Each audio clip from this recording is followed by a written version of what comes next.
ஒவ்வொன்றும் இன்னைக்கு மகளிர் 1000 ரூபாய் பணம் வாங்குறாங்கன்னா அதுக்கு யார் காரணம்? அதுக்கு நம்முடைய பாரத பிரதமர் நரேந்திர மோடி தான் காரணம். இதை ஒவ்வொருவரும் நீங்கள் பிரச்சாரமா எடுத்து சொல்லணும். இன்னைக்கு நாம லாஸ்ட் கவர்மெண்ட்ல இருக்கக்குள்ள அந்த பணத்துக்கு திண்டாடுவார் பாருங்க, அவ்வளவு கஷ்டம். இன்னைக்கு நம்முடைய மாநில முதல்வர் கேட்க அள்ளி அள்ளி கொடுத்து கொண்டே இருக்கிறார். நம்முடைய ஐயா நம்முடைய பாரத பிரதமர் அள்ளி அள்ளி கொடுத்து கொண்டே இருக்கிறார். இந்த வருஷம் 13,600 கோடி ரூபாய், 13,600 கோடியில் 2,050 கோடி ரூபாய் வள்ளி இலவசத்துக்கு மட்டும் போயிருக்குதுன்னா அந்த பணம் எங்கேயாவது வந்துருது? நம்முடைய பாரத பிரதமர் நரேந்திர மோடி தான் கொடுத்தாரு. நம்முடைய ஸ்டேட்ல வள்ளி 7,000 கோடி தான் நமக்கு வருமானம் வருது. மீதி இருக்கிற 6,000 கோடியை நமக்கு அள்ளி வழங்கக்கூடிய ஒரே ஒற்றை மனிதர் நம்முடைய பாரத பிரதமர் நரேந்திர மோடிஜி.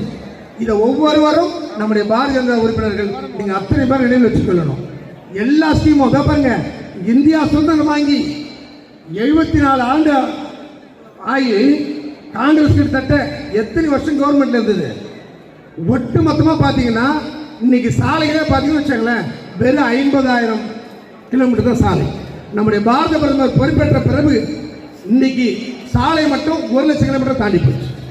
1,00,000 கிலோமீட்டர் இன்னைக்கு தாண்டி இருக்குது. அதே மாதிரி கேஸ் கனெக்ஷன் வெறும் 2,00,000 கனெக்ஷன் இருந்தது. நம்முடைய பாரத பிரதமர் உள்ள வந்து இன்னைக்கு 34 கோடி கனெக்ஷன் வந்து நம்மள்கிட்ட பாண்டிச்சேரி ஒட்டுமொத்தமா இந்தியாவில் இருக்கு. அதுக்கு காரணம் யாருன்னா நம்முடைய பாரத சரியான திட்டமிடல். இன்னைக்கு எல்லா தலைவரும் உலக நாட்டில் இருக்கிற அத்தனை தலைவரும் நம்முடைய பாரத பிரதமர் கை கொடுக்குறாங்க. கை கொடுத்து போட்டோ வச்சு அவங்க அங்கே எலெக்ஷன் ஜெயிச்சிடறாங்க. ஆனால் நம்ம பாண்டிச்சேரிக்காரர்கள் சரியாக மதிக்க மாட்டாங்க. நம்ம பிஜேபி ஒவ்வொருவரும் புரிந்து கொள்ள வேண்டும்.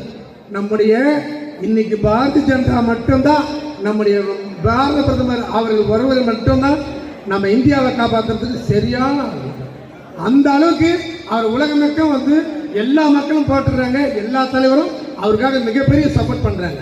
அப்படி இருக்கும்பொழுது நாம அத்தனை பேரும் அவருடைய கலங்களை வலுப்படுத்த நம்ம எல்லாரும் சேர்ந்து உழைக்கணும். உழைத்து நம்முடைய பிஜேபி அப்படின்ற ஒரு கட்சியை மின் கொண்டு வந்து எல்லாரும் தாமரை சின்னத்தில் சொந்தங்களாக நீங்க இருக்கிறீங்க. ஒவ்வொரு தடவை இந்த துண்டு பாருங்க, இந்த துண்டை எங்கிட்ட நீங்க போட்டுருக்கணும். பப்ளிக்கிட்ட வந்து அந்த சின்னம் மறக்கவே கூடாது.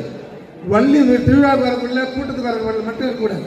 எந்த நேரம் பார்க்கல ஒரே ஒரு சின்னம், ரொம்ப துண்டு போடலாம் முடியல, ஒரு தாமரை மட்டும் ஒரு பாக்கெட்ல ஒரு குத்தினதாலே போதும்.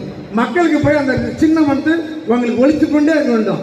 ஆட்டோமேட்டிக்கா போகக்குள்ள நீங்க ஓட்டு போய் வீடு விட வெங்காயம் பாருங்க, அவருடைய பிரதிபலிப்பாங்க நேரம் செல்ல வந்து அங்க ஓட்டு எடுத்துக்குள்ள தாமரை எங்க இருக்குன்னு பார்த்து சரியான முறையில் வந்து பட்டன் எடுத்துவாங்க. ஸோ அதனால நீங்க ஒவ்வொருவரும் இந்த தாமரையை வளர்த்தெடுக்க வேண்டும்.